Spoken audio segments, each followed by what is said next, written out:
We asked Saskatchewan what they know about 5G. More speed, more innovation. It's going to make our lives a whole heck of a lot easier. This is what 5G looks like. Better, faster. Sounds like one more G. Sounds pretty good. I don't know what it means.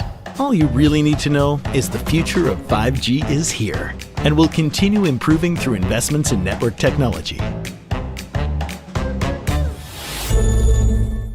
I don't remember a time when curling wasn't a part of my life. When I wasn't putting in the sweat and hard work to be the best that I can be. Clocking in the time, the effort to practice day in, day out. Curling is more than just a game. It's a family, a community. And when it's time to play, I know I'll be ready. Hardline, supporting hundreds of our next generation athletes.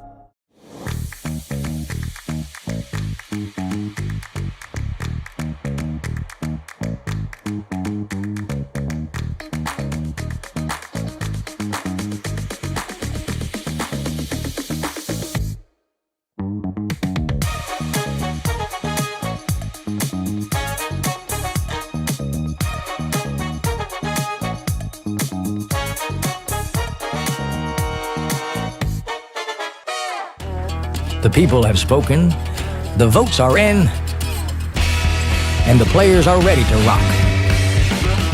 At curling's first ever All-Star event, live from Nashville, April 15th and 16th, where 13 of the world's best men's and women's curlers face off for a star-studded celebrity pro-am, a unique skills competition, and an all-star skins game you won't want to miss.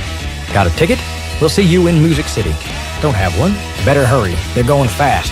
The 2025 TCG All-Star Game. Live from Nashville, April 15th and 16th. Let's rock.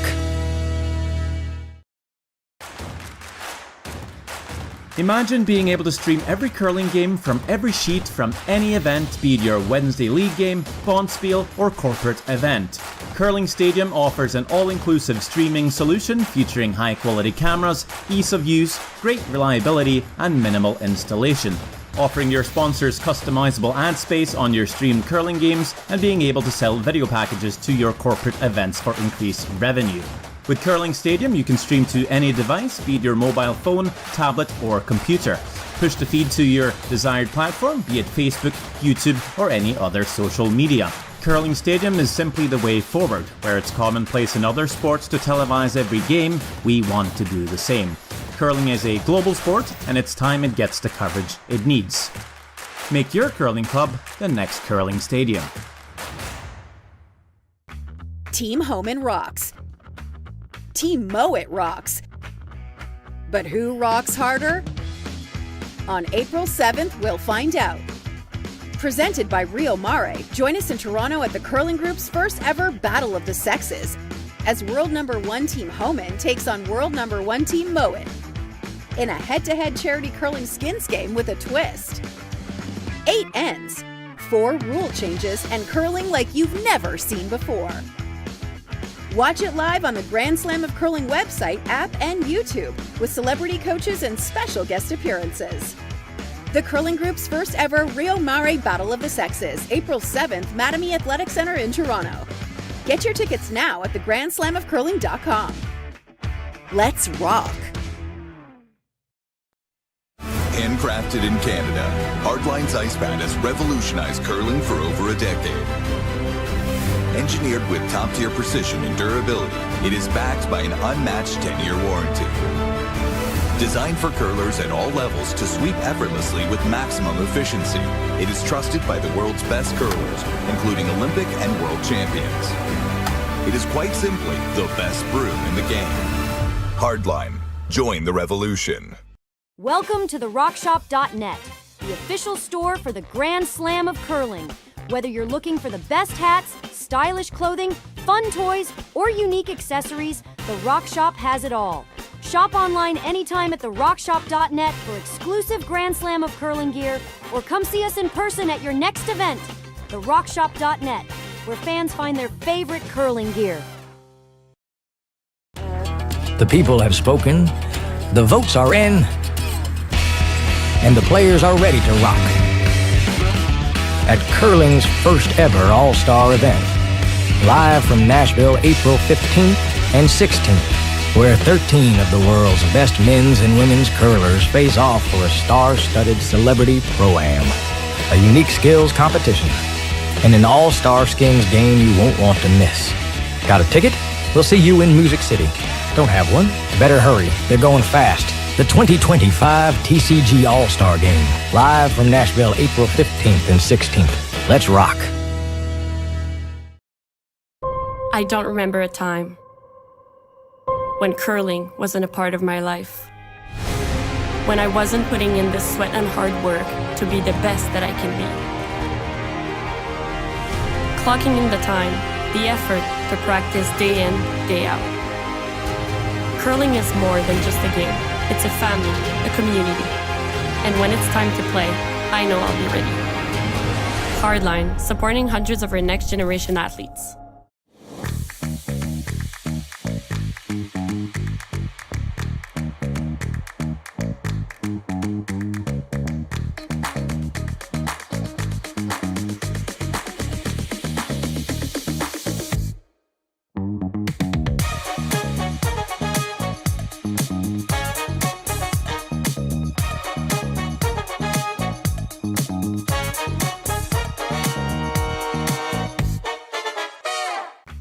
Team Homan rocks.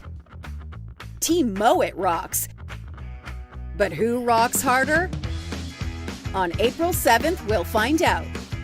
Presented by Rio Mare, join us in Toronto at the Curling Group's first ever Battle of the Sexes, as world number 1 Team Homan takes on world number 1 Team Mowat in a head-to-head charity curling skins game with a twist. 8 ends, 4 rule changes, and curling like you've never seen before. Watch it live on the Grand Slam of Curling website, app, and YouTube, with celebrity coaches and special guest appearances. The Curling Group's first ever Rio Mare Battle of the Sexes, April 7th, Mattamy Athletic Center in Toronto. Get your tickets now at thegrandslamofcurling.com. Let's rock!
We asked Saskatchewan what they know about 5G. More speed? More innovation? It's gonna make our lives a whole heck of a lot easier. This is what 5G looks like. Better, faster. Sounds like one more G. Sounds pretty good. I don't know what it means. All you really need to know is the future of 5G is here and will continue improving through investments in network technology. I don't remember a time when curling wasn't a part of my life. When I wasn't putting in the sweat and hard work to be the best that I can be. Clocking in the time, the effort to practice day in, day out. Curling is more than just a game. It's a family, a community. And when it's time to play, I know I'll be ready. Hardline, supporting hundreds of our next generation athletes.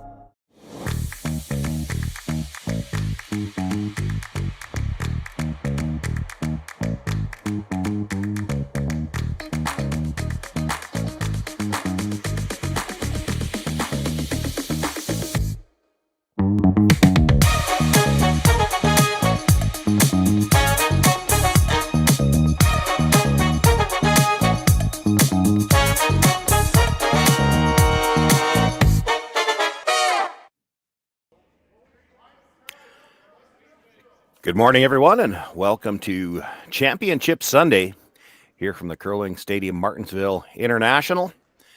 We began with 16 teams Friday morning. We've managed to qualify the 8 teams of the playoffs. This is the quarterfinal this morning. We're going to feature the matchup here between Dustin Kalthoff out of Saskatoon and Korey Dropkin out of Duluth, Minnesota.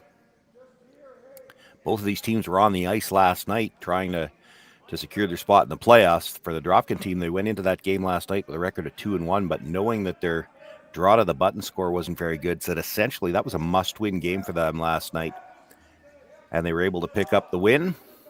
Dustin Kalthoff, on the other hand, went in with a record of 3-0. He already knew he was in the playoffs, but by winning that game last night, which he did on last rock and an extra end, drawing to a corner of the button, he has the last rock in this opening end of play, having come in at 4-0.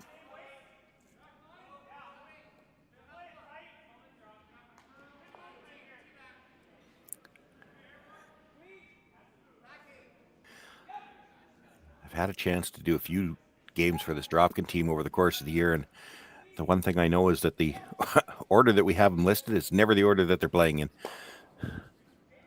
This is Mark Fenner, the lead, makes the hit, stays right there.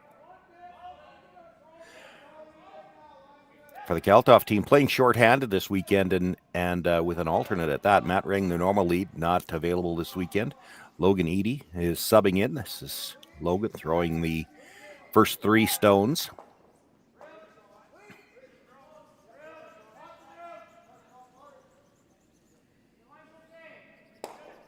Make the hit, roll just a bit into the 12-foot.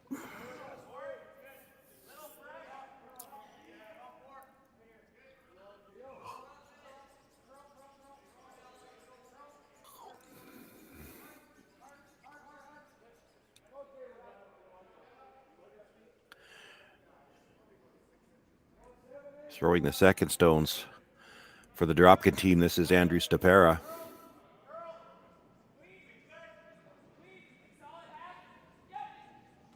And the call was to hit and stay right there.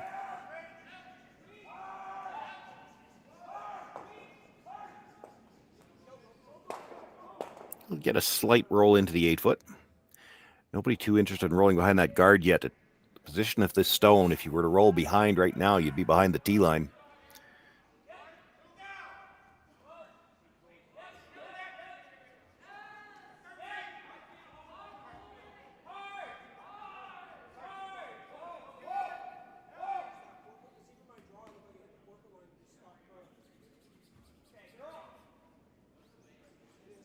Can't afford to roll out, though. It would give Dropkin the chance to play the draw.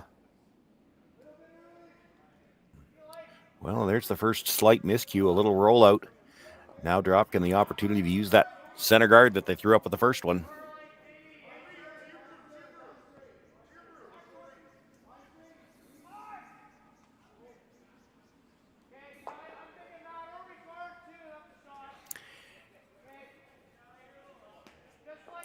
For those who joined right at the start of the game or maybe haven't been with us all weekend, maybe not aware of one of the unique features that they do here in Martensville, and I've seen a couple of Bonspiels do it, rather than have first and second practice, both teams are out there at the same time throwing alternating shots, so both teams practice at the same time. There's no big gap.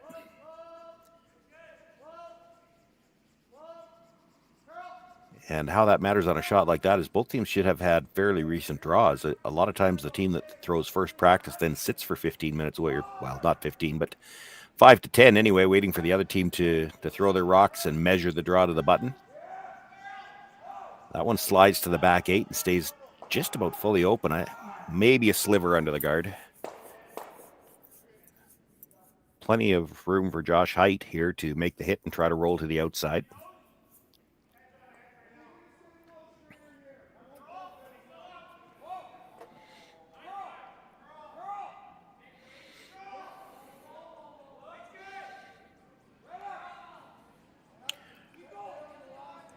Early call was they needed curl on this rock. He's going to make contact, but the shooter will roll out the back and all the way out of play. So another chance to hook one around that guard.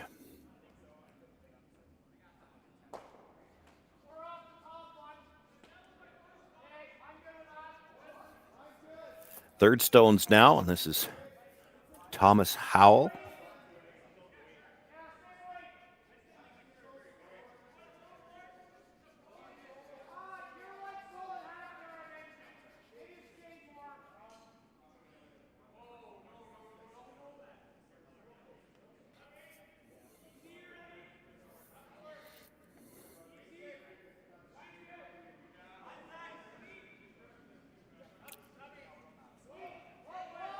Still looks like he's got lots of room coming by the guard. Really making the big move now.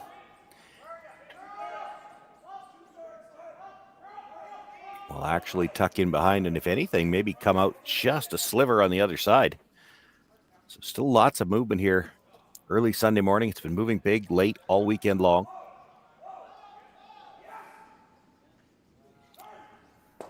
Josh Height looking for the run. That run back wants to get both of these reds.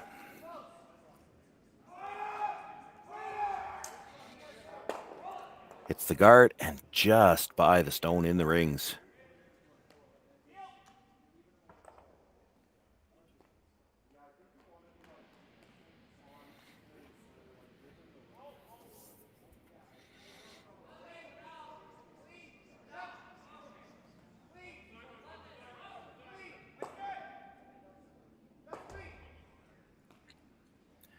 Thomas being asked to replace the guard, maybe just a little bit higher. Doesn't want to leave an easy double peel.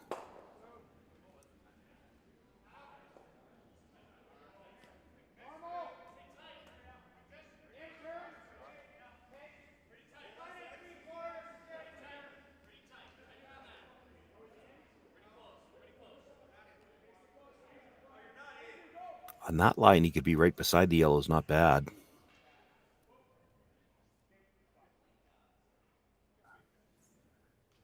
That's pretty good. Probably still got to play the run back, but even if you make it, you know there's going to be guards left out there for Dropkin to work with.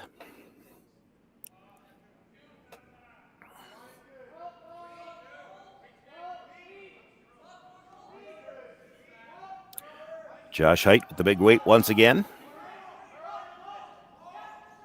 The stop sign up on the sweep call. It's going to be a little bit off the other side this time. Simply peels the guard out, and he will roll the shooter out of play as well. Korey will probably look to replace the guard one more time. If this was his last shot, he might tuck part way around, try to sit two.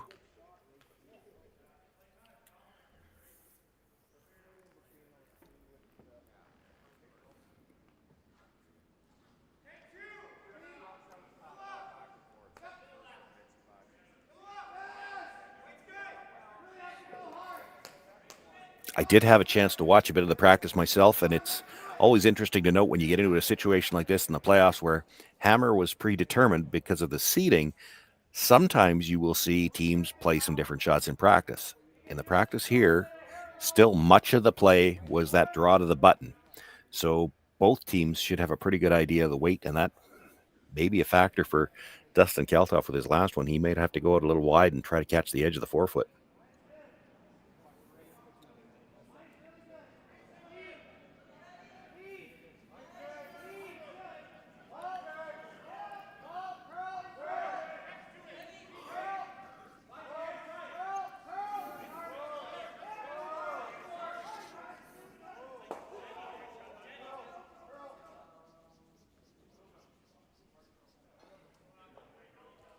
That's a pretty good spot with the guard.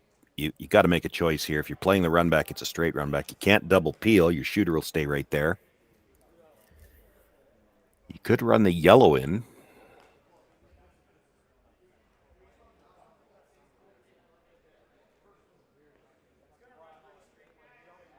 Not even going to think about it. He's going to play the red again. And why I say you might run the yellow in is, here's the thing. You run the yellow in and you don't make it. Let's say you just peel the guard out. Korey can't really come around from either side that well because everything's in a line. He can't take both draw paths away. He probably has to come down to the face of his own. He might be able to tap it. If you ever stick it, you still got a chance for two. Playing this, even if you make it, Korey's coming around again and you're going to get forced.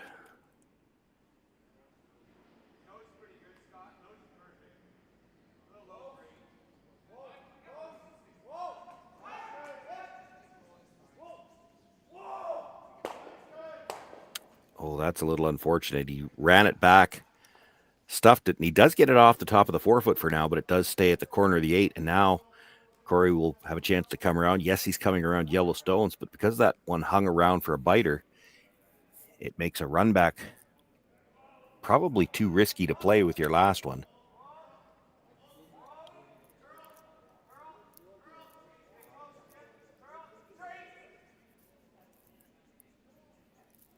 If you get that red one out on that shot, Korey Dropkin makes this and he makes it too good to beat with a draw. You could at least try the run back for the blank. That's not going to be available now.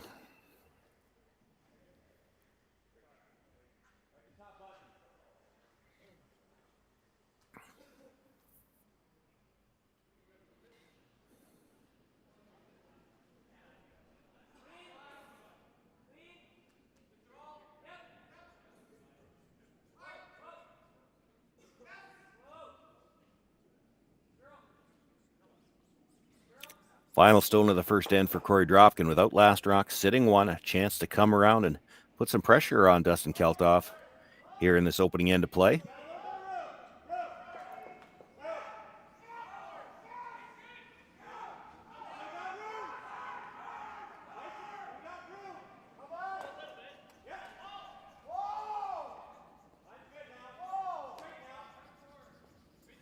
They wait a little bit for the line. Now are they going to be able to get it to the forefoot? They'll get a bite of the top four.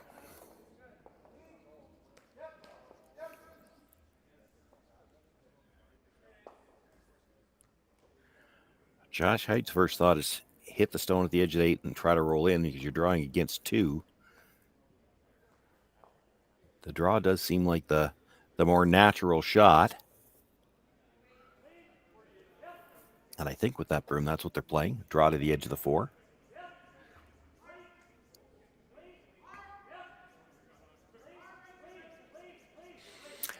This team has played a number of games shorthanded this year. Had a variety of players with varying commitments it's just meant they've had to play shorthanded a lot. And one of the factors that helps them do this, Dustin Kalthoff himself, a very accomplished mixed doubles player, right back to the very iteration of that particular discipline. And he's very adept at jumping up, sweeping his own rocks. So they've only got 3 players, but he's going to have 2 brushers here.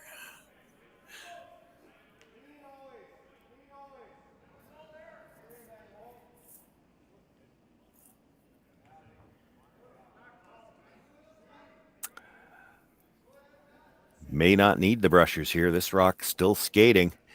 Needs a piece of the forefoot. The line's going to be good, but is this one going to stop in time? It slides through the 4. It slides through the 8, and it's going to be a steal of 2 for Korey Dropkin to start things off here in this quarterfinal matchup. He's got the 2-0 lead. Dustin Kalthoff will retain last rock into the second. Handcrafted in Canada, Hardline's ice pad has revolutionized curling for over a decade. Engineered with top-tier precision and durability, it is backed by an unmatched 10-year warranty. Designed for curlers at all levels to sweep effortlessly with maximum efficiency, it is trusted by the world's best curlers, including Olympic and world champions. It is quite simply the best broom in the game. Hardline. Join the revolution. Saskatchewan, you know SaskTel because we're everywhere. Because being everywhere keeps us connected to you. With SaskTel sponsorships, we get to be part of your community. We're here with you, and we're here for you. It's easy to get started. All you need to do is apply. SaskTel cares. Always has, always will. To apply for sponsorship, visit sastel.com/sponsorships.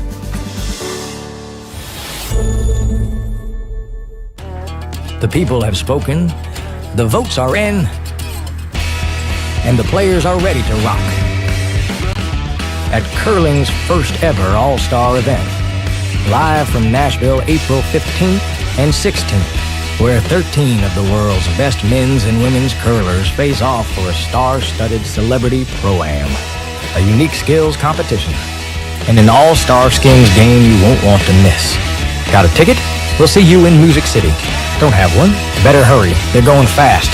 The 2025 TCG All-Star Game, live from Nashville, April 15th and 16th. Let's rock.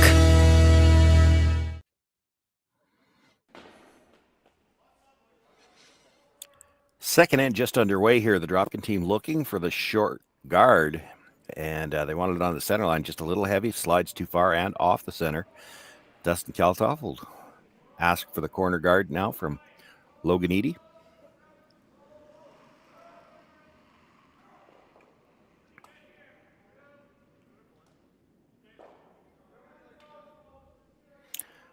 Certainly for the Kalthoff team, not the start they were looking for. Probably a little bit frustrating. You've managed to get yourself through the round robin portion at 4-0, and by virtue of that, having the last rock advantage here in the quarterfinal, and you've essentially lost that early advantage in the first end.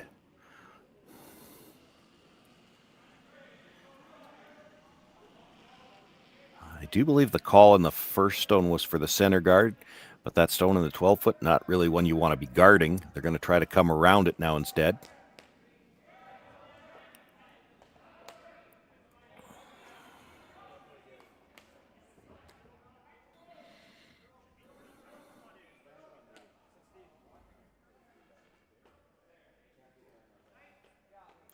Boy, still big movement here Sunday morning on these rocks from the hog line in.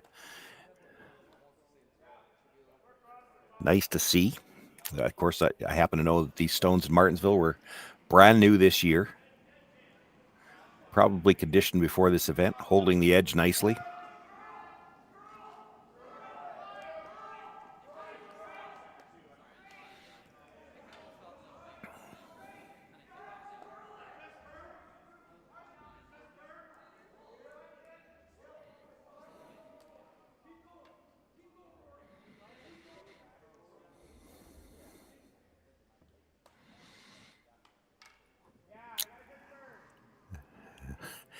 The early call on the sweep there was that they needed it to curl.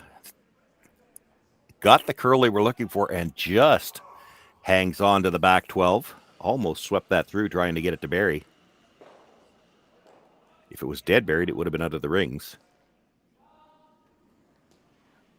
Enough available for Andrew Stapera to try to dig it out of there. They do have to be a bit careful coming by the guard. This is still just the fifth stone of the end.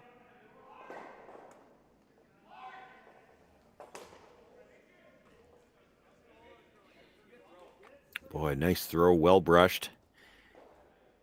Going to get the hit and roll over into the open enough that if Kalthoff makes the draw, they won't have backing on it.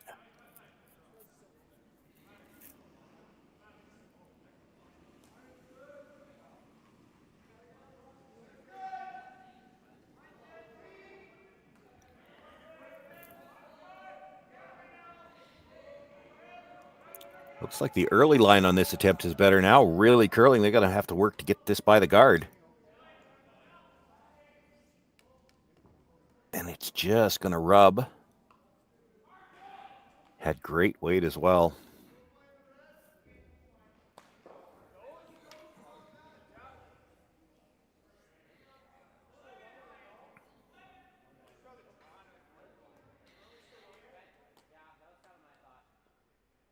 Just a pair will look to make the hit on that stone, roll towards the middle, and then it gets to the point where 4 red rocks in the rings might be too many to ignore to try to use that corner.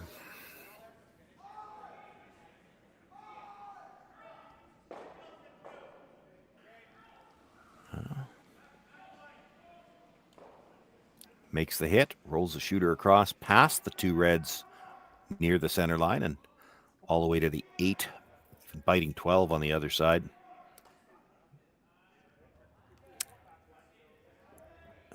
And Dustin will have to start addressing those red stones in the rings.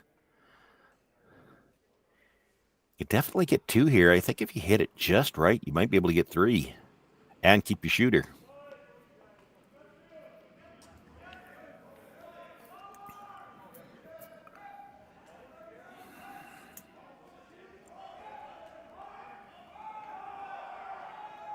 Josh Height looking for this almost straight back. Catches the second one. Catches the third. Boy, almost got all 4 of them.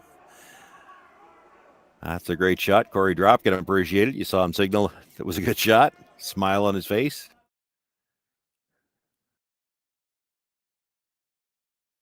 Just the way the 2 reds on the tee line were lined up, you knew if he was straight back, it would be close to touching all 3. You look at the one on the corner of the button, it just misses the stone at the back. He almost got all 4 of them. That gets them out of a little bit of trouble, and maybe they get a chance to use that corner guard now. Korey will have to hit the yellow at the top of the 12-foot, but he's not going to be in the rings very far off that.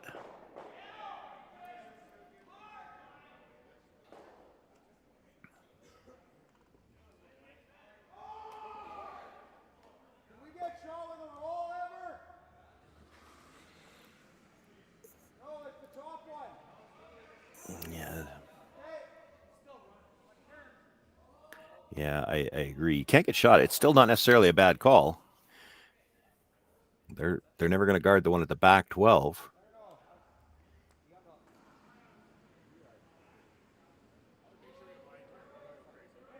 Thinking about playing the hit and roll off the back one to bury it, just so you can force Dropkin into a tougher shot. Either the chase or the run back's going to be long.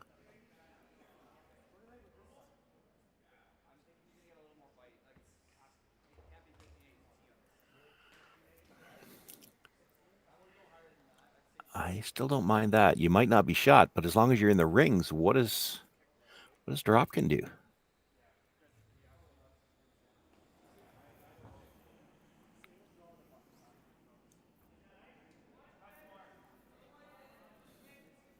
It's always a little tricky when you've only got 3 players to try to remember where we are. Josh has already thrown one, but this is essentially just the third's first stone. You've still got 4 to come. They're even looking at playing the double on the reds, which would keep the blank alive.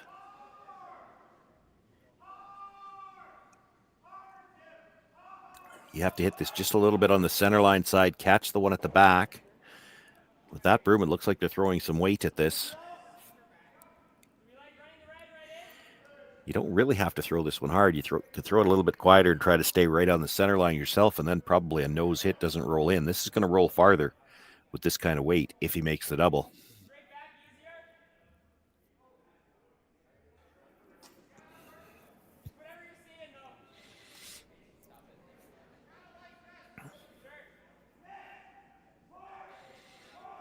Been on the brush all the way down. This is going to over curl, I think. Oh, just touches it. That's a great shot. Makes the double, does stay right there, and a spot where tough for Korey Dropkin to get the roll onto the rings. He's got to make a big roll, which gets him off the center line. Even then, he's probably no more than just biting, and the come around in the corner guard's an option. Or you could just try to play this through for the blank if you're Dustin Kalthoff.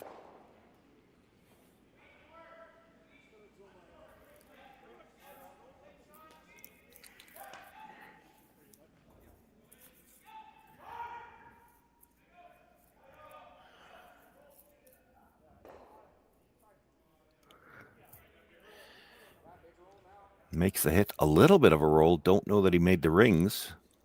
It's close.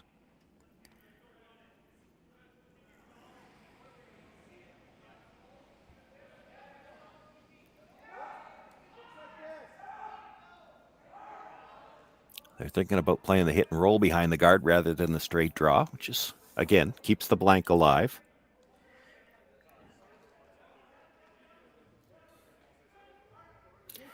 You can see that little bit of white from the overhead camera view, but keep in mind the overhead camera is positioned over the pinhole, not directly over top of the rock. That might be biting.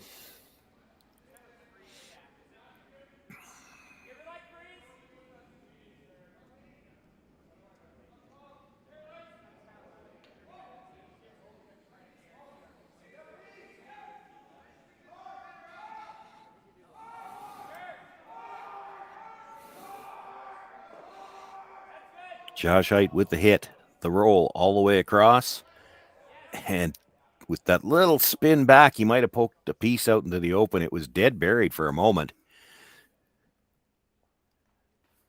Still, it's a tough chase.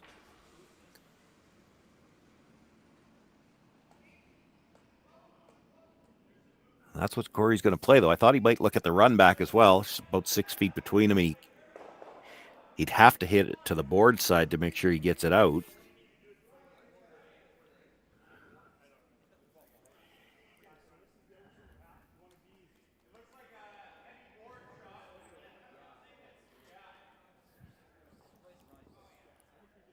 Still a great shot by Josh Height, but just a little unfortunate at the end. That big spin back, it was dead buried. Even with the spin, Korey can only see, looks like maybe about a quarter from the hacks. We know there's big finish here. If he throws the right weight, he can come by the guard fairly tight. He probably still hit half, but you ever rub the guard, and we're probably looking at a tie game.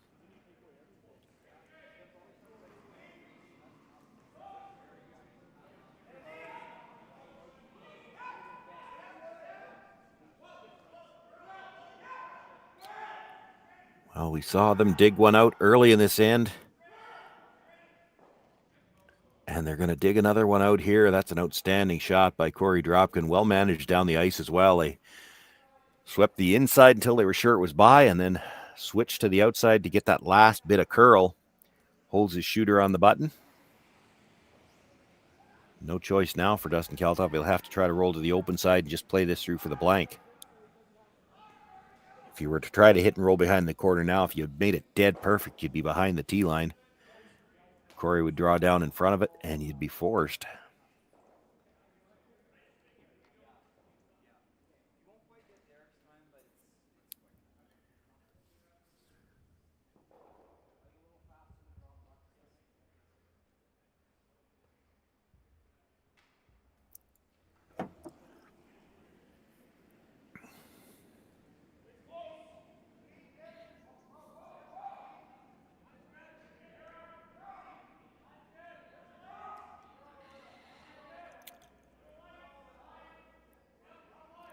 Looking for the roll just to the other side of center. He'll get it. Korey Dropkin will look for the big roll, even if he's just hanging on to the edge of the 12-foot. Might be able to get the force that way. To roll that flat, he might have to throw some weight at this.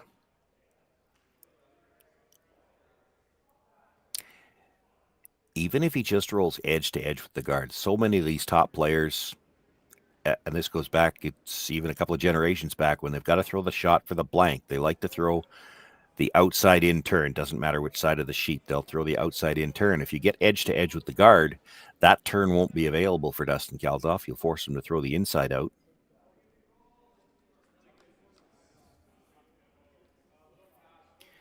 You get it dead in behind, and you might force him to draw for one, even if it's just hanging on to the back of the 12-foot. And if you ever happen to roll out, well, it was probably going to be a blank anyway, so there's no reason not to be aggressive with the roll here.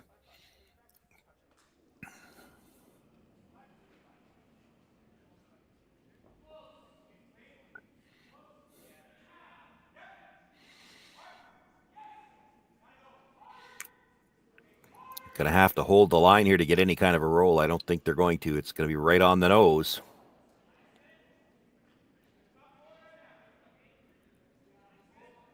So Dustin will have the opportunity to hit and roll out, try to retain last rock into the third end of play.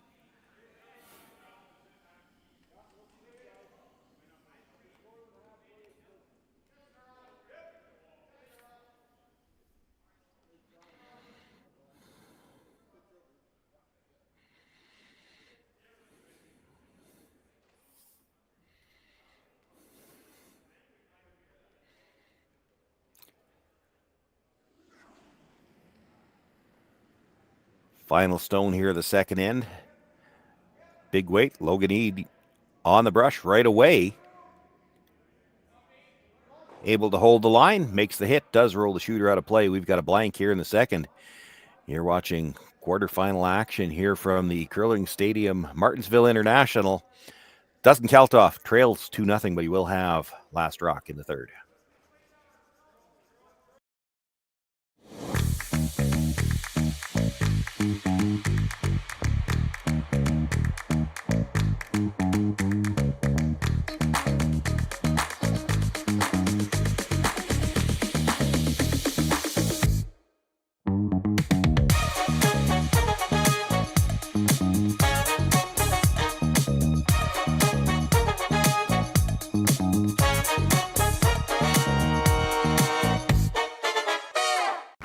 Team Homan rocks. Team Mowat rocks. But who rocks harder? On April 7th, we'll find out. Presented by Rio Mare, join us in Toronto at the Curling Group's first ever Battle of the Sexes, as world number 1 Team Homan takes on world number 1 Team Mowat in a head-to-head charity curling skins game with a twist. 8 ends, 4 rule changes, and curling like you've never seen before.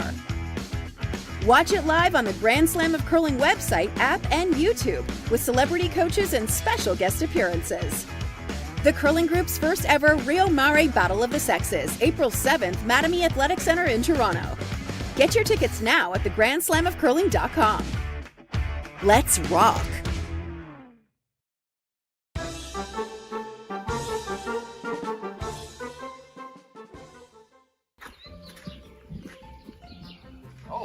Looks like they left the stage. Wonder what I can do with that.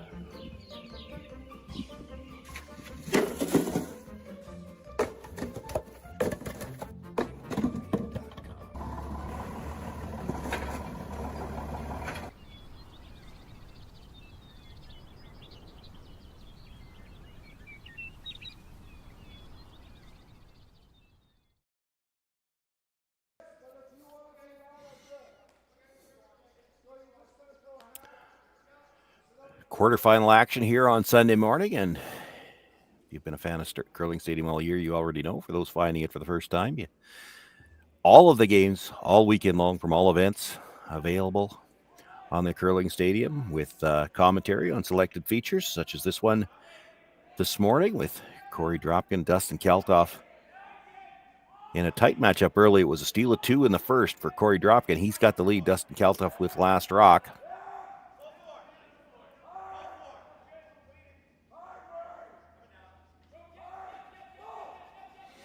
A lot of the teams that were in action this weekend will be back on the ice next weekend in Swift Current. And of course, the whole reason these events were put together, these are 2 events that were new. They're specially put on this year. I don't know that we're going to see them as annual events, but taking advantage of the fact that the World Men's starts in less than 3 weeks now in Moose Jaw. And so some of these international teams looking at getting into that event were coming over to get acclimated to the time zones and get a few practice games in, a couple of events before that. Works out well for the teams. Certainly works out well for us. We get a chance to watch some more exciting curling.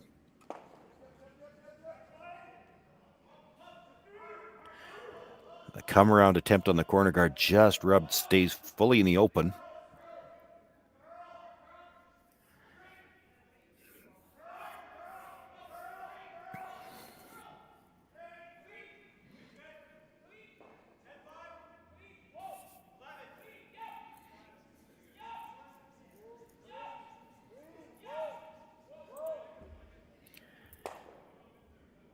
Looking for the roll towards the middle, but it hits and stays right there. That's not a bad result. It blocks the corner guard for now.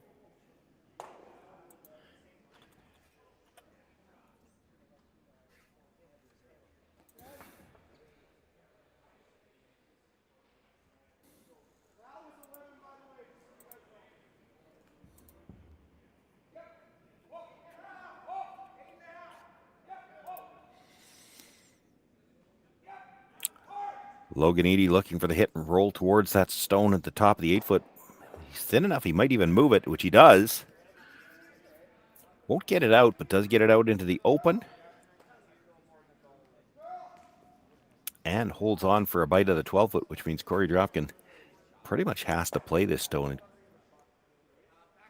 It would be pretty aggressive at this point to ignore a stone like that.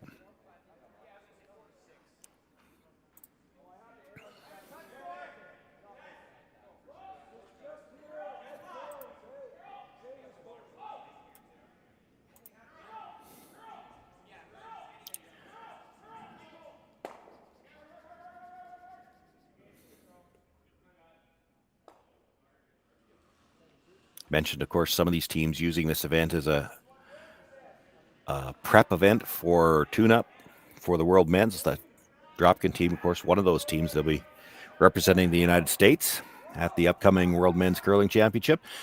Not so much a time zone issue for them, though.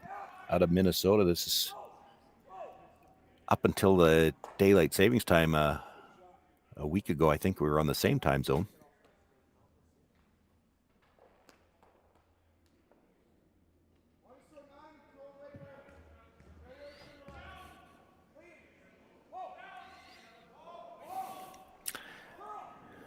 Interesting. It just occurred to me now. I think they're the game they played, their final preliminary round game last night. They're essentially the must-win for them was against Sheboom Lee. That's one of the Korean teams, but I don't believe that's the team that's going to the Worlds.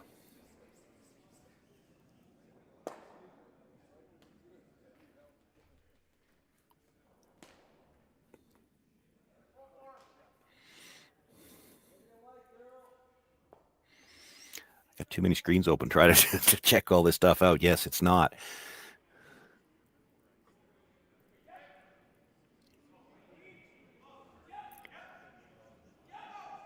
Thomas Howell now looking for the roll back towards the center line. Might be able to get to the top of the button buried here from this position. Wow. Actually rolled a little deeper than I thought, so probably leaves the double on the two reds. That's still a great shot. Even if you make the double, you got to leave your shooter in the open, and there'd be a hit and roll behind cover. That's what Dustin's looking at. Is there anything else we can play? Could you get to the shot stone quietly and just roll in front of the other one without trying to kill it?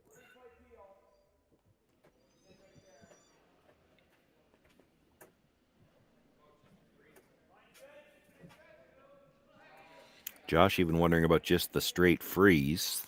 That's tough.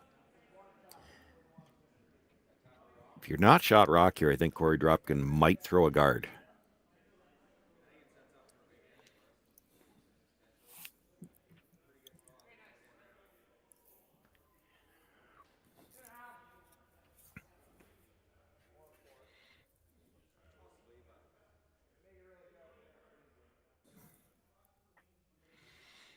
No players' mics out there, but there is one mic on the ice, so we can pick up a little bit of sound. And I think I heard it's on sheet 3. So, I mean, we're as close as we can get with the mics here.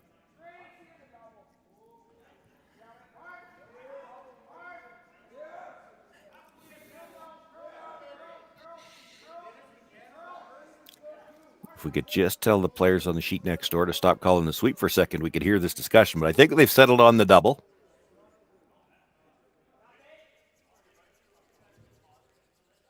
Throw some big weight at this. You'll hit the one actually that's right behind the broom first, come across, kick the other one out the side. Now the shooter's going to stay just fully open. Dropkin will have a shot to roll underneath.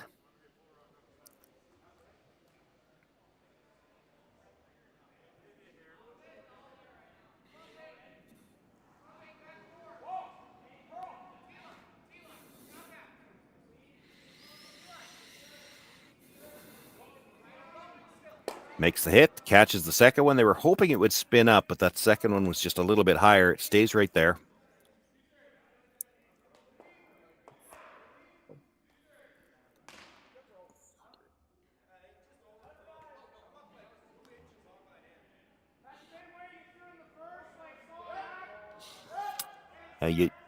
They always knew that they were going to be leaving this chance for Thomas Howell to hit and roll underneath. He's got to be a little bit careful. You don't want to over-roll the guard. You might queue up a chance for Josh has one left. He might throw up a chance for Josh to play the hit and rolling behind the corner guard if you over-roll this even by a quarter of a stone.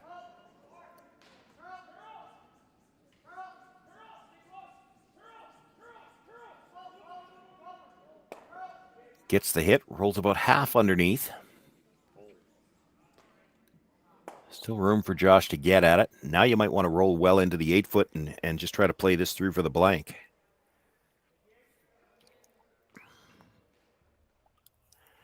Blank in the odd end is not a bad result for Dustin Kalthoff. Keep that last rock into the even end. Try to get even in 4.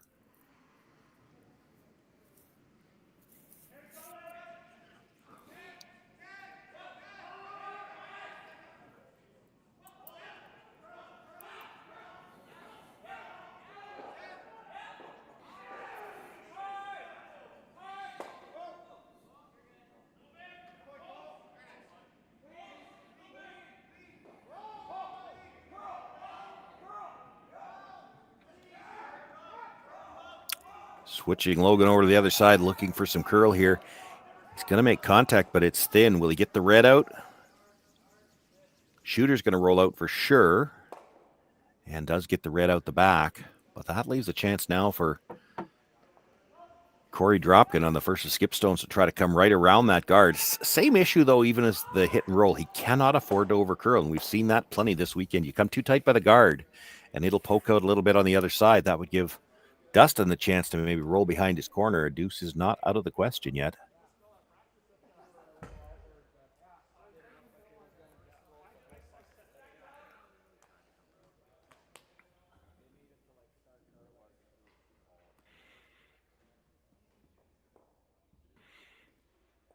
I think ideally here, you just bite the top of the button and dead behind the guard. If anything, a sliver open on the broom side.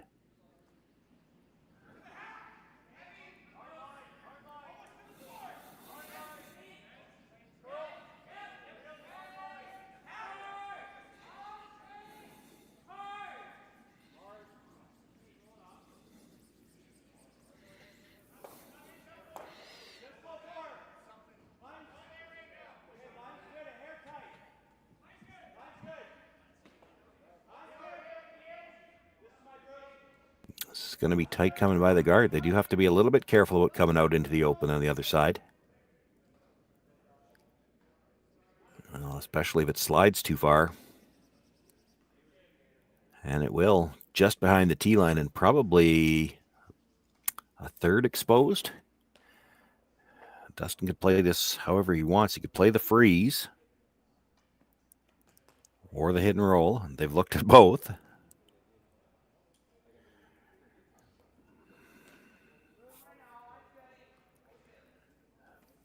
The other issue is if you're playing the freeze, you could play it from either turn, but this is the one they've seen all end long.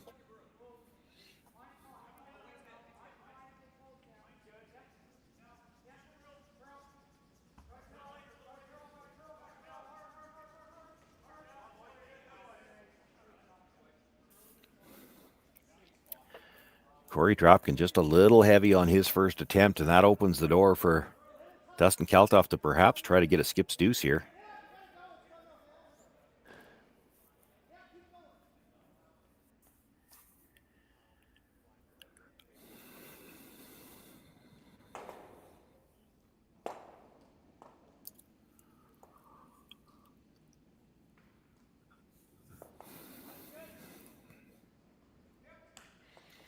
You lock this right on the face. Korey Dropkin may have no other choice than to try to follow it down again and just shrink the scoring area.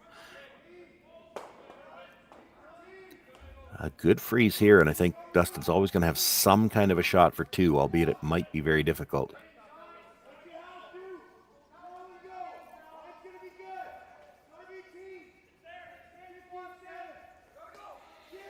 Got to get this to the face, though. Both brushers on it all the way down, and he's going to come up just a little bit short.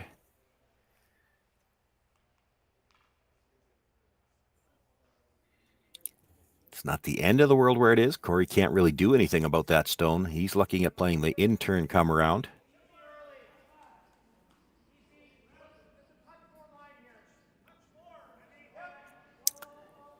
You do have to be really careful with this. There's all kinds of ways you could leave a double for two here. You hang this out in the open, you leave a double for two. If you hook it under the yellow just wrong, there's enough available in that yellow stone to run it into the reds, and you'd hate to line them up so that both reds would go. If you could ever get to the face of your own red and freeze the inside corner of it, you might be locked to steal at least one.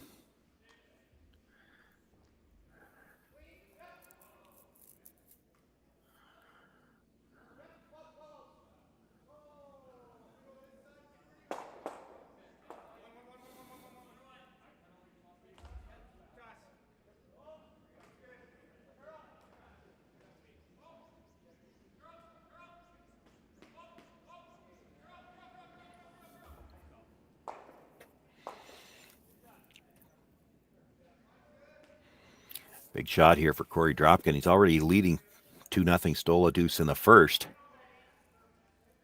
Chance to set up another steal here in the third and open up a really large lead.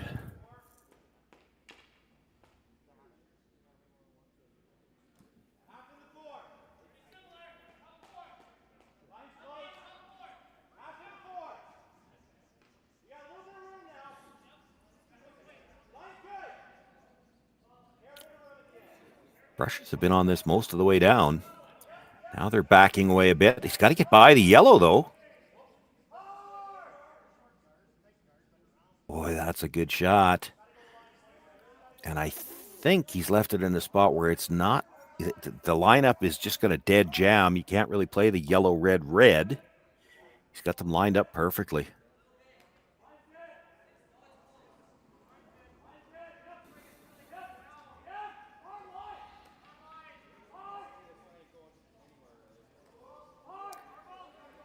I don't know that Dustin's got a shot to score. I think they're looking at yellow onto red just to hold him to a steal of one.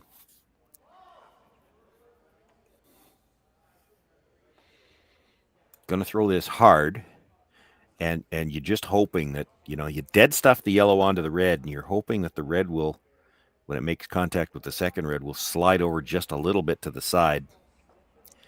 The angle run in.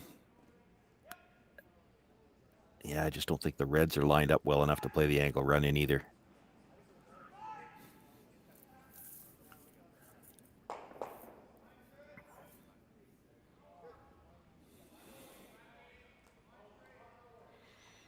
Desperate times here. Dustin Kalthoff, he's going to lose his shooter for sure.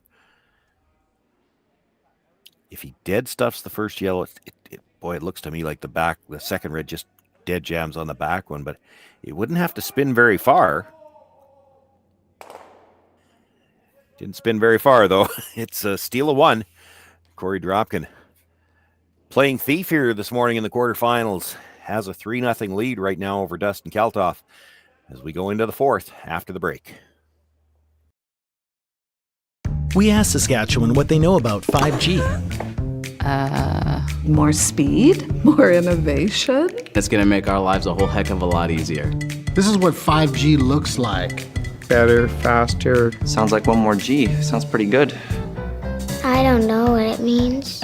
All you really need to know is the future of 5G is here and will continue improving through investments in network technology.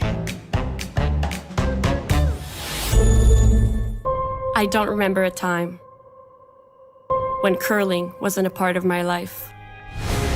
When I wasn't putting in the sweat and hard work to be the best that I can be.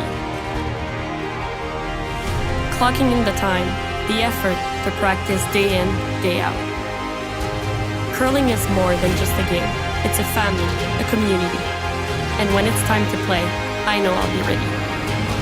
Hardline, supporting hundreds of our next generation athletes. Welcome to the RockShop.net, the official store for the Grand Slam of curling. Whether you're looking for the best hats, stylish clothing, fun toys, or unique accessories, the Rock Shop has it all. Shop online anytime at therockshop.net for exclusive Grand Slam of curling gear, or come see us in person at your next event. Therockshop.net, where fans find their favorite curling gear.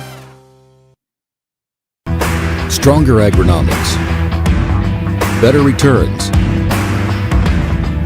greater peace of mind from pre-seed to post-harvest. You can count on the Victory Canola program to keep you and your farm ahead of the curve. Grow with us at victorycanola.com.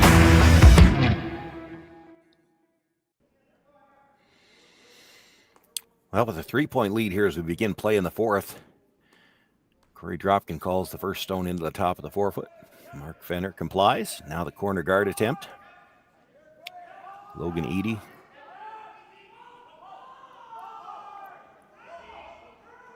They bring that in. It looks like they're trying to get a halfway guard, so I don't imagine they're trying to throw 2 guards on the same side. I don't know if they'll decided that it's time for 2 guards yet.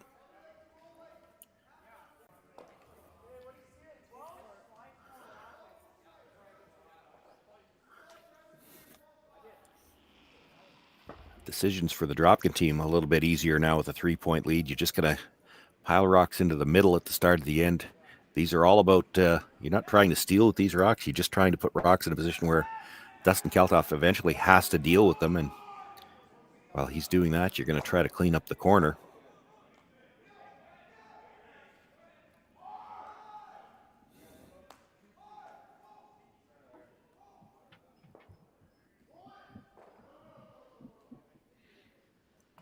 Dustin is going to play for the second corner guard on the same side. I'm surprised they tried as hard to pull that last one in deeper.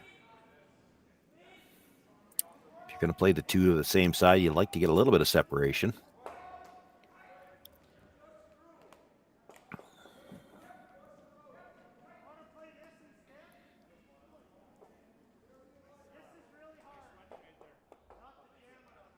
Boy, nice line coming by now. Is this going to stop short of the rings? And no, it's not. It is pretty well buried, though. You can maybe see a sliver from the outside. I don't think they're going to play that on the 5th stone of the end. So now you play the center guard, protect the 2 in the rings. Again, these are all rocks that Dustin Kalthoff's going to have to decide how he's going to move them and when.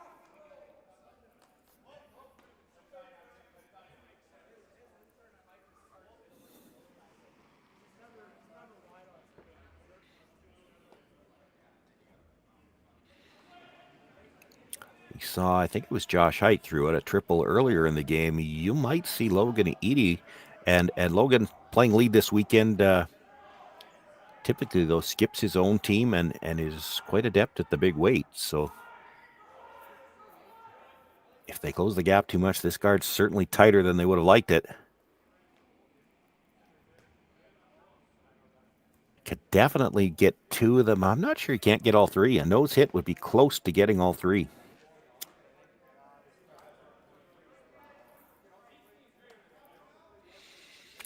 Just looking to roll off the center line, so mostly worried about the top 2. I think if you're hitting it that far enough off center to roll, I don't think it's catching the 3rd one. You got to be right on the nose, I think, for that.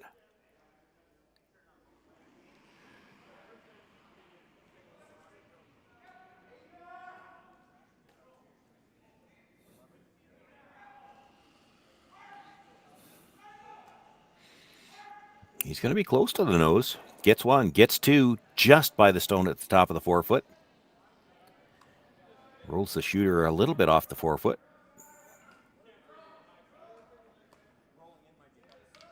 The edge, anyway.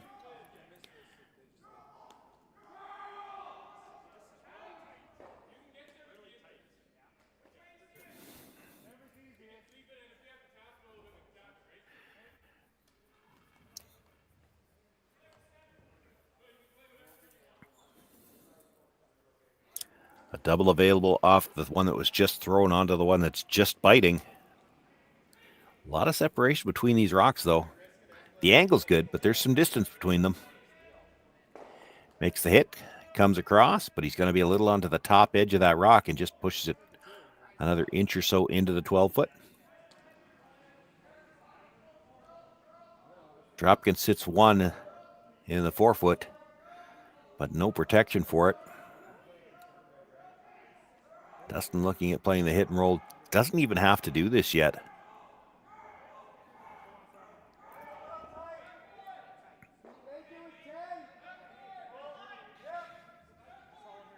His first thought was to play the hit and roll with bigger weight, and that's just to try to get the flatter roll and maybe stay in front of the tee line. They're going to play it quieter, try to control the roll.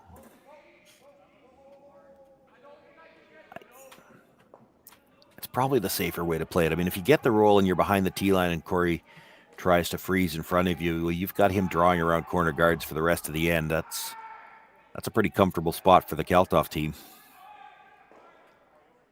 Boy, you desperately need to hold the shooter, though. If you don't hold the shooter, he's going to try to run the guard and get both of them.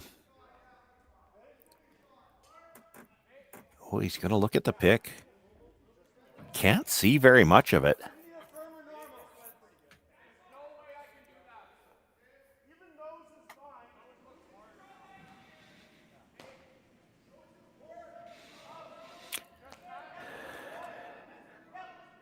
Have to make sure you make some noise here. Even if you just peel the guard out, it's not bad.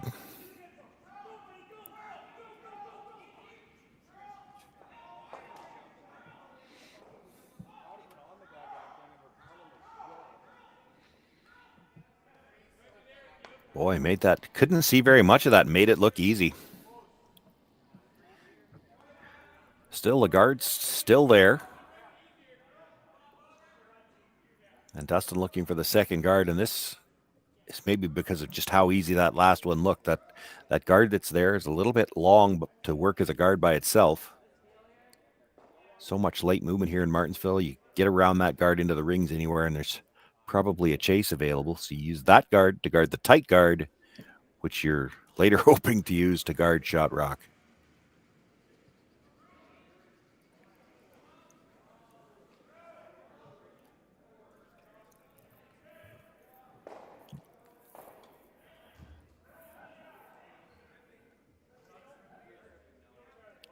These are so tough, and even if you make it, there's no guarantee that you ever get to use it. We're down to third's last stone here. Korey Dropkin may ignore these two guards now and try to draw edge of the 4-foot on the other side. Well, he left him enough of it. He could maybe make the chase and roll into the rings.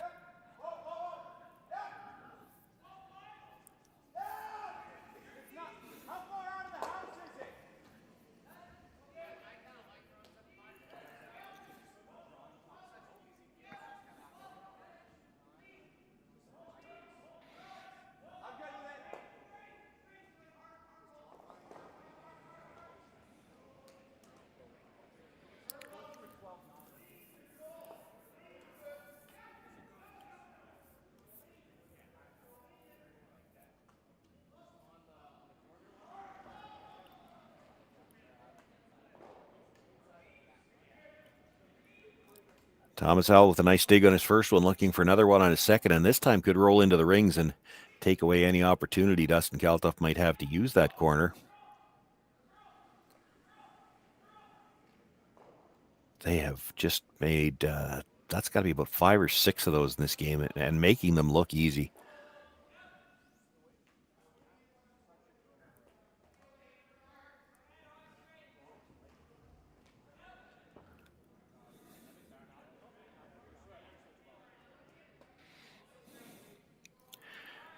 For the Kalthoff team, probably the best they can look for now is the blank. Just try to hit and stay right there and exchange hits for a chance to blank this fourth end.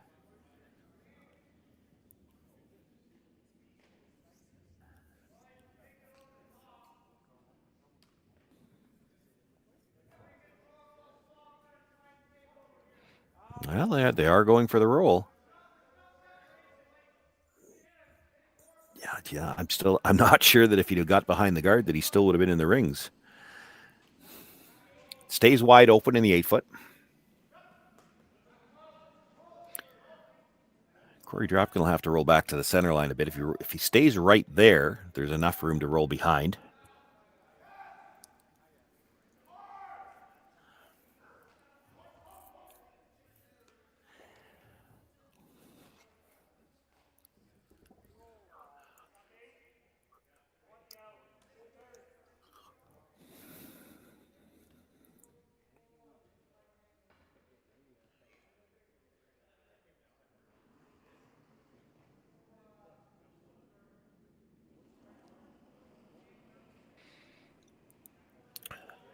Korey Dropkin with the first of skip stones here in the fourth, leading by 3, just looking to hit and roll to the open. He's fine with a blank here. Boy, does not want to roll underneath. This is definitely overcurled what he had in mind. Well, there's a slight opportunity now for Dustin Kalthoff. You get a corner freeze on that. Because of where the guard is, he's not going to be able to blast it out.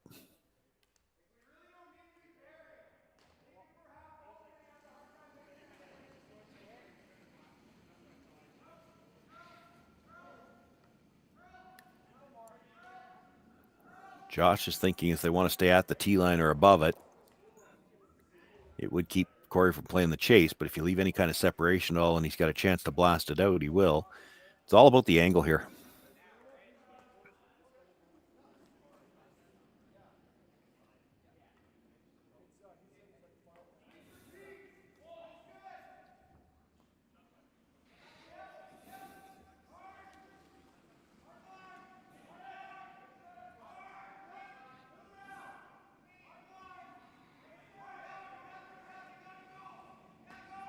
Got to go for weight, got to go for line. He's got to hold it on the inside corner. If this overcurls, he might not be shot rock.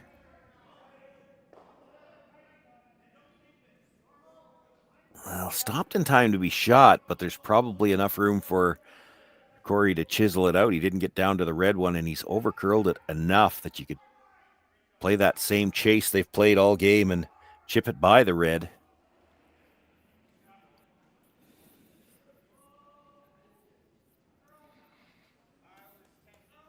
You know, you take that rock, the same weight for Dustin Kalthoff, move it over 6 inches to the center line side, and I'm not sure that Korey has a shot here.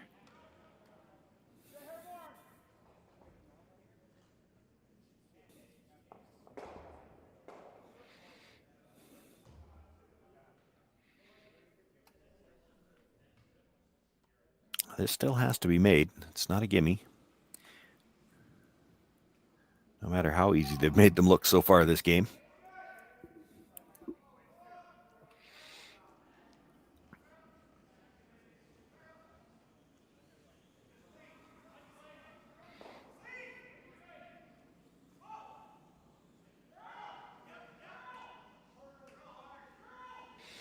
They've had to switch to the curl side earlier than usual. This has got a ton more room by the guard.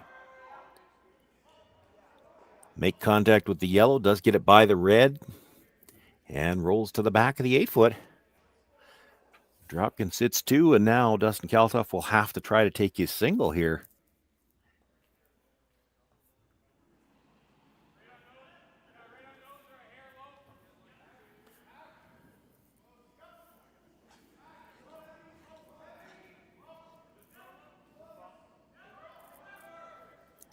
Dustin Kalthoff had a sliver of an opportunity in his first one to perhaps set up a deuce just over curls, and the penalty for that is you're going to have to give up last rock for a single point here.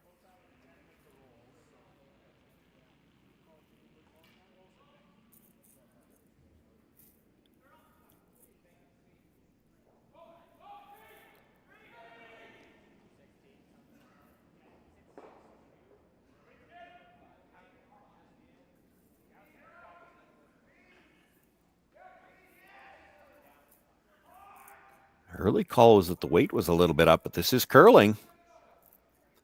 He doesn't have a long ways to roll. They'll hold the line. He gets it right on the nose. Dustin Kalthoff on the board does pick up the single point here in the fourth, but that leaves Korey Dropkin with a 3-1 lead, and he will have last rock for the first time in this game when we come back for the fifth. Handcrafted in Canada, Hardline's ice pad has revolutionized curling for over a decade. Engineered with top-tier precision and durability, it is backed by an unmatched 10-year warranty.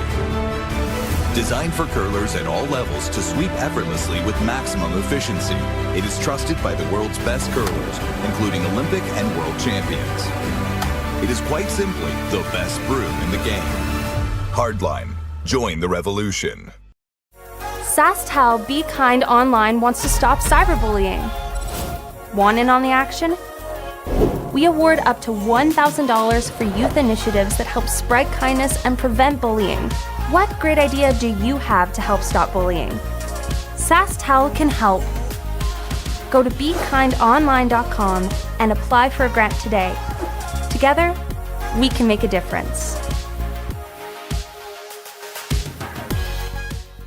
For over 20 years, the Sandra Schmirler Foundation has granted more than $9 million to hospitals across Canada for life-saving equipment for premature and critically ill babies.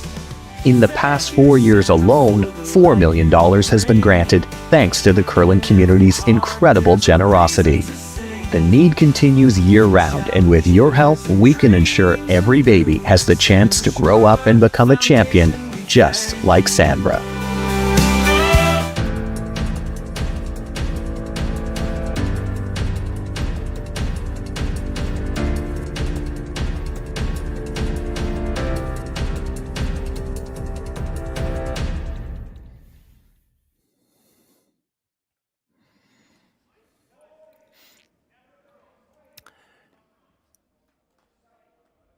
Well, as we begin play here in the fifth end, Dustin Kalthoff trailing by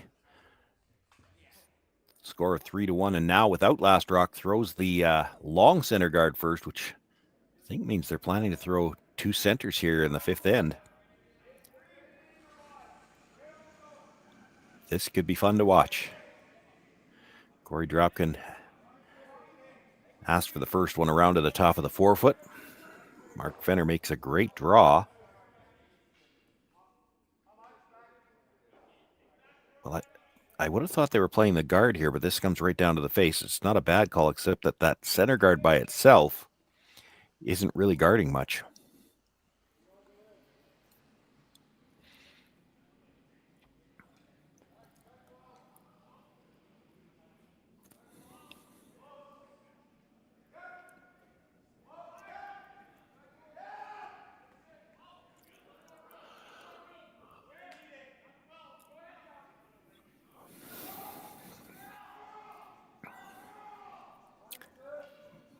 Mark Fenner looking to come down to the face of that Yellowstone, maybe get just to the inside of it, set up an angle to get the yellow out past the red.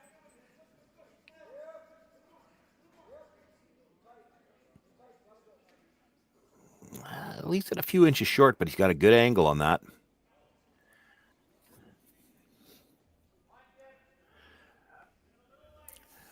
Now calling for the second guard.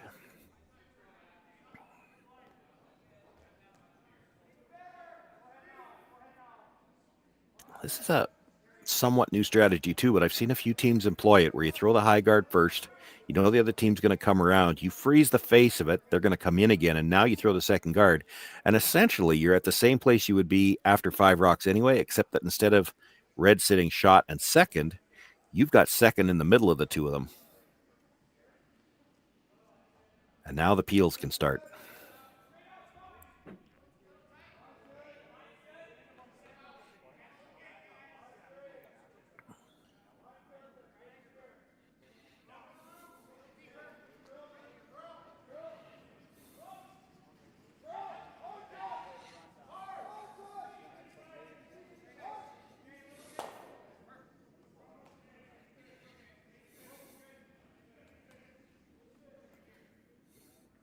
Just gets the long one.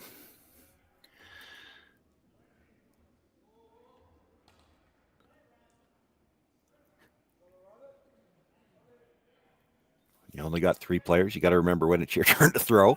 It is Josh Height into the hacks now. They'll just look to replace the guard for now.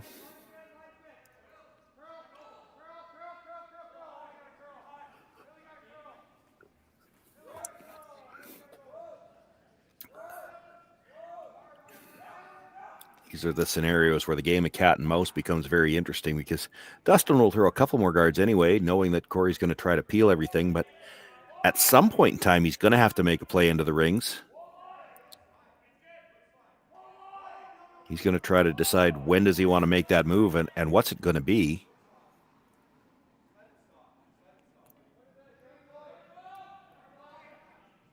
Boy, if you get too tight on this,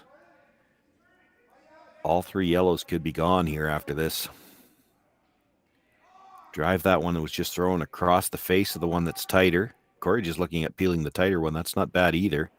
But if slightly across the face, it comes back onto the red, which goes back onto the yellow.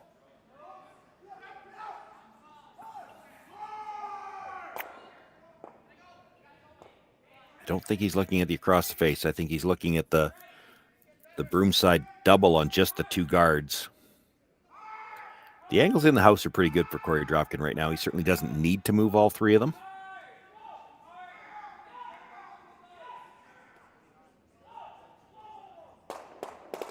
But he did.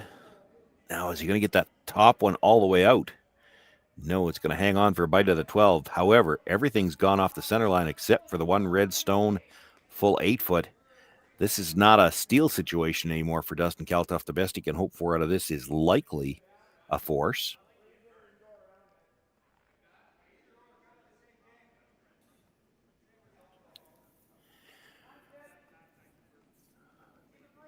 Talking about coming around to the back of the 4, you know that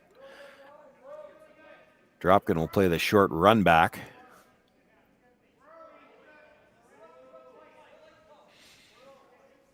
So really hasn't given up on the steal here yet. You're playing the come around. You know that Dropkin's going to play the short run back.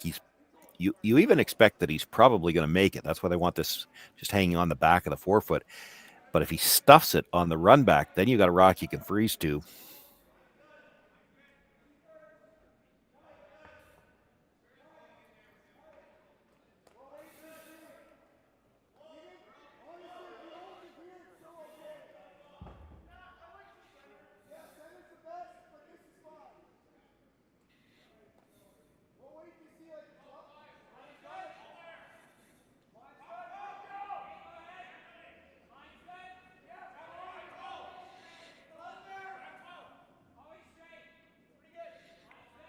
Well, this is going to come up short, so they're now looking to freeze to the stone at the top of the 8-foot.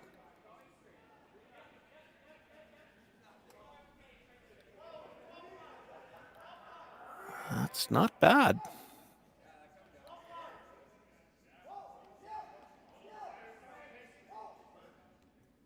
The angle might be there for the two yellows. I don't know if the top one leaves, though. He's got it, if anything, queued up a little bit to the inside corner of that. So they're just going to play the chase on the one in the corner. It's been one of their favorite shots this game. They're so good at it. You can actually roll in and sit 2 off this.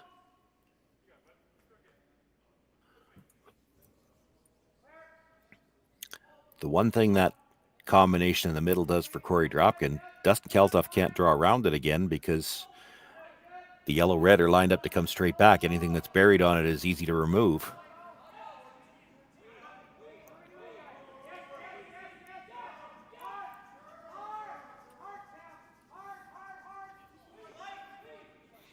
Doesn't have a lot of weight on this. Just enough to get the yellow out, but he's not going to roll very far.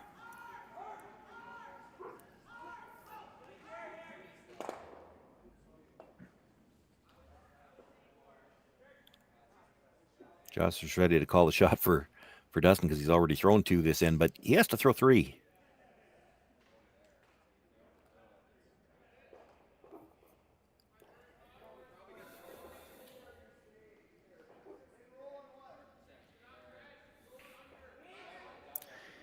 You can hit the yellow, kill the red behind it, roll over and sit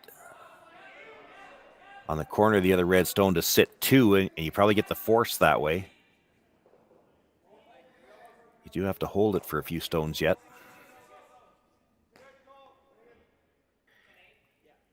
You could play the exact same freeze again, and then that middle yellow is never leaving.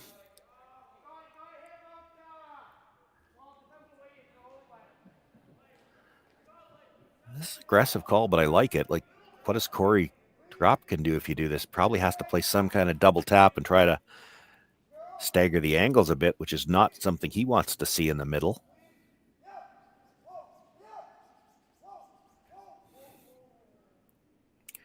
Critical to lock this right on the face, though. If anything, I guess you maybe get away with the sliver to the inside because the risk of the jam on that one in the corner.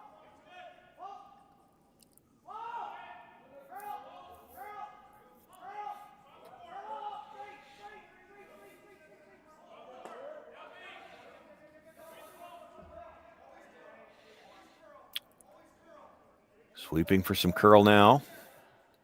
This is really close. Needs to come up just a hair more.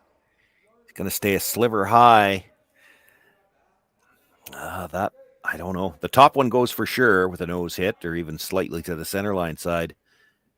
I think both yellows go. The two reds are too flat. I think it looks like the yellow goes underneath. They could have gotten away with that much to the inside of the stone because then the top yellow is probably going into the red on the side, but now both yellows fly. They'll lose the red at the top of the 8-foot, but they're fine with that.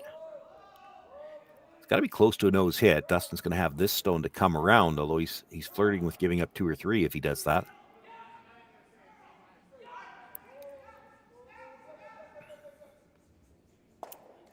Gets 1, gets 2. Oh, it doesn't quite get under. But enough that he does sit 2 for now.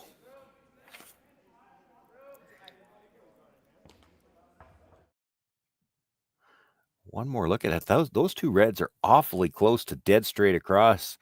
They were thinking it would go underneath. I was thinking it would go underneath, and it just touches it. Korey Dropkin able to get over there and get a few brush strokes in to make sure that he's sitting 2.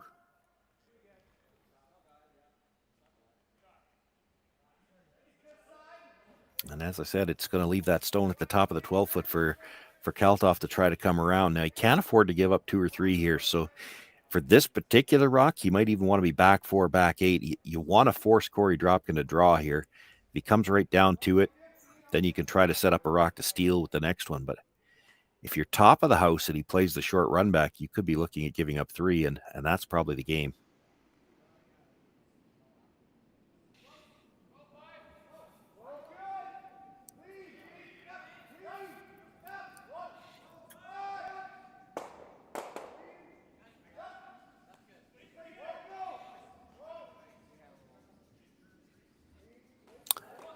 They've been on this all the way down for weight. He's got plenty of room. They switched now to the other side, try to get some curl. Just did not have the weight he needed. And they had Broom, really, to bury that in the back 4. So when you come up short, it doesn't have enough room to curl. It's still mostly open.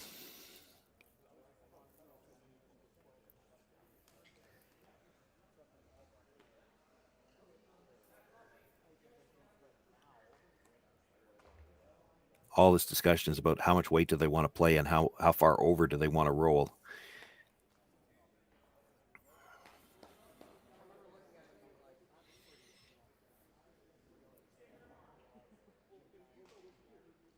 Kalthoff probably scoreboard committed that he's going to have to try that draw again.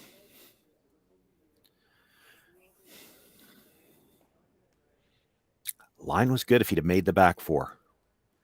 So needs just a little bit more weight on his last one. I don't think, Korey can't quite see all of the yellow. I don't think he can stay where he'd block the draw path. And I'm not sure that he wants to. Then Dustin would just come around the other side.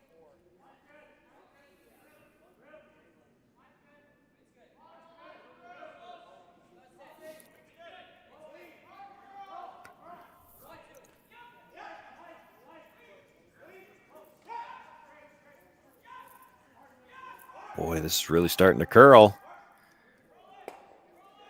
Make the hit, and he will roll just to the corner of the 4-foot.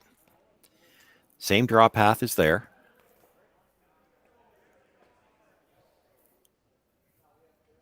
Needs 3 feet more weight. Josh wondering about the hit and roll underneath. The problem with the hit and roll underneath, is that it won't be a very long run back if you make it. Now, granted, the run back would only be for 2 because the shooter would be out of the rings. This has the potential to be a run back for 3 or even a chase for 4.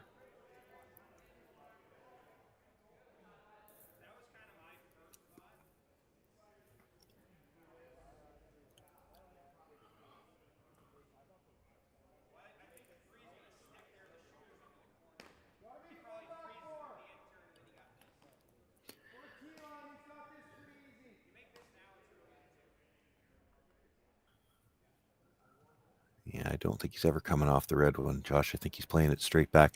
Korey Dropkin's such a great hitter too. So but I agree with his first thought. You got to be full back 4, even just half back 4, hanging on to the edge of the back 4, just to make extra separation on the run back attempt.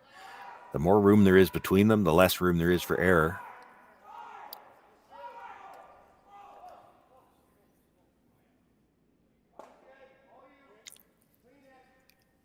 Had perfect line on his last one if he gets to the depth that he was looking for.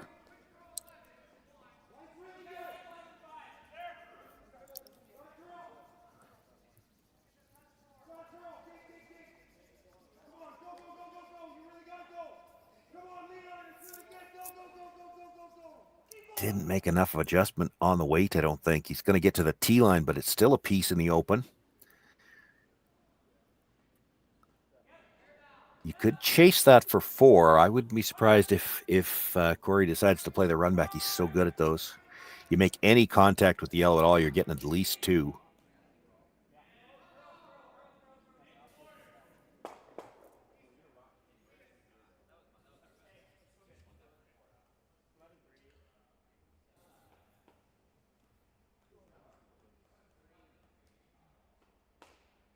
Looks like he's leaning towards the chase.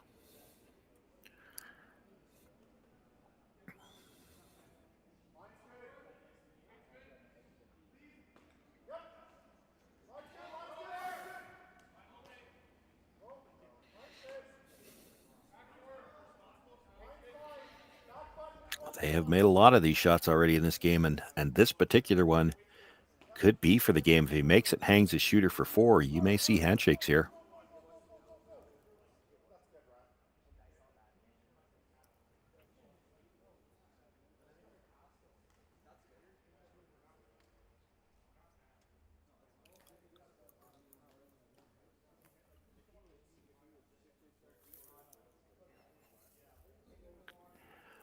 Final stone of the 5th end for Korey Dropkin.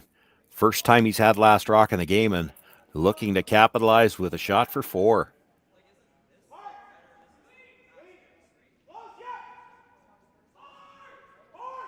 Played a number of these chases, have to manage it down. As soon as they're by, you'll see them switch. He's got a piece of the yellow. Oh, not really a alert there for Thomas Howell. Just enough to get it back. And he gets a spin back on his own. I think that's 4. They'll have to look around the outside.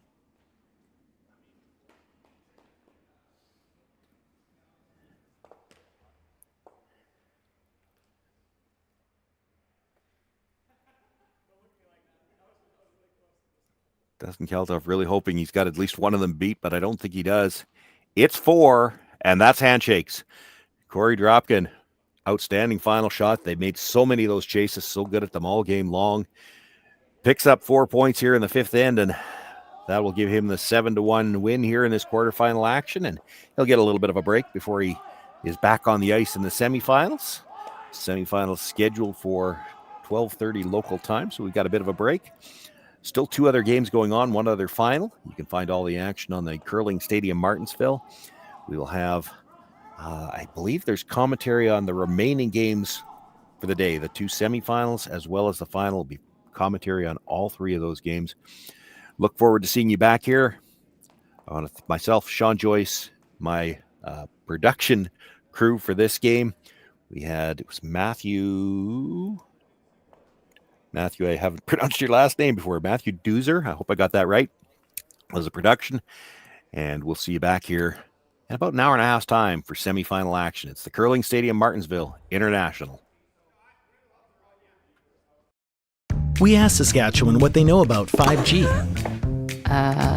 More speed, more innovation. It's gonna make our lives a whole heck of a lot easier. This is what 5G looks like. Better, faster. Sounds like one more G. Sounds pretty good. I don't know what it means. All you really need to know is the future of 5G is here and will continue improving through investments in network technology.